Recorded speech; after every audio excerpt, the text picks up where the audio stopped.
Senator Cassidy. Gentlemen, thank you for being here. Mr. Steed, I understand you're an advocate, okay? And so, and I see a little bit of tension in your advocacy because in your written testimony, speaking of Lake Bistineau, you speak of a complicated history. And in your written testimony, you say a continuing title conflict between the current residents of the United States was created in 1901 when the state of Louisiana mistakenly conveyed the omitted public lands to Bossier Levee District.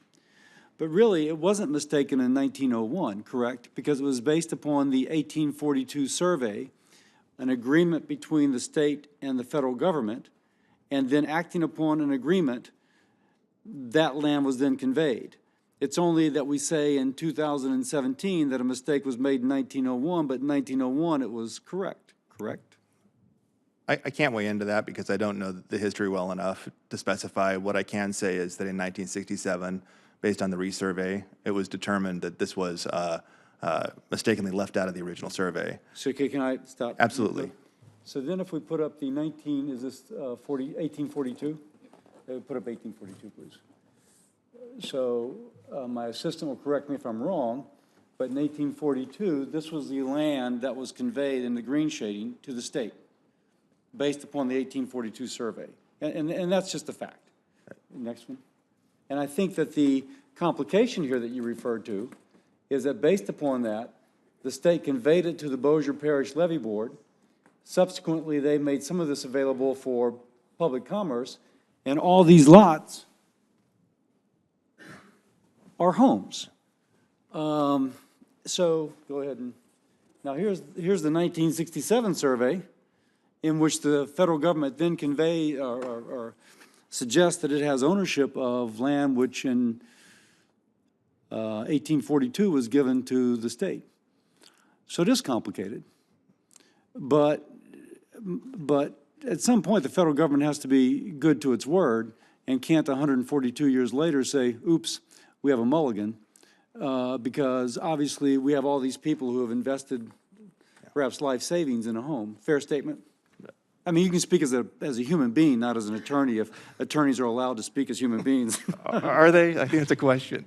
No, I would say that that's one of the things that makes this so complicated. There's a human element here, and obviously there's a fair amount of inhabitants of that area now that are facing a fair degree of uncertainty based on the findings of the 1967 survey.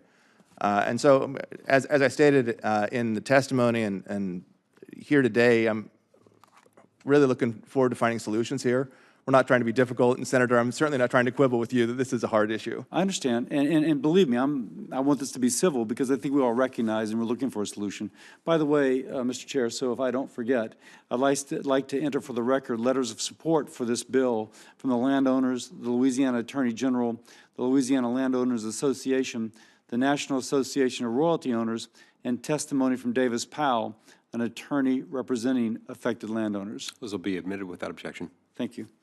And then let me just ask, oh, I had a question here. Oh, yes, here we go. I'm just curious, in addition to, are there any other areas in the country, any other states, in which there are similar claims that the BLM has made but not maintained a claim to land? Let's see. Are there examples in other states besides Louisiana of omitted land surveys? There are similar cases, and Senator, I was hoping to be prepared to discuss those this morning. I'm happy to get back with you on those and discuss how they were resolved as well. Do you know which states those are in? I don't, unfortunately. Okay. And so is it fair to say then that the question is, if BLM has asserted a claim, we do not know whether or not the landowners were notified? I mean, I think it's a fair and open question. Okay, and then just for the record, I'll emphasize what I said in my opening statement, that these landowners were not notified in a sense that the state of Louisiana would claim would need to be notified. Most landowners don't read the Federal Register at the dinner table to see whether or not their property has a claim asserted by BLM. I think it's a fair assertion that most Americans don't read the Federal Register at the dinner table. And Going so going back to whether or not attorneys are humans. I know attorneys Exactly. do, but I'm not sure most humans do. Knowing that my chair is an attorney, I'll stop making jokes about attorneys and will yield back the balance of my time.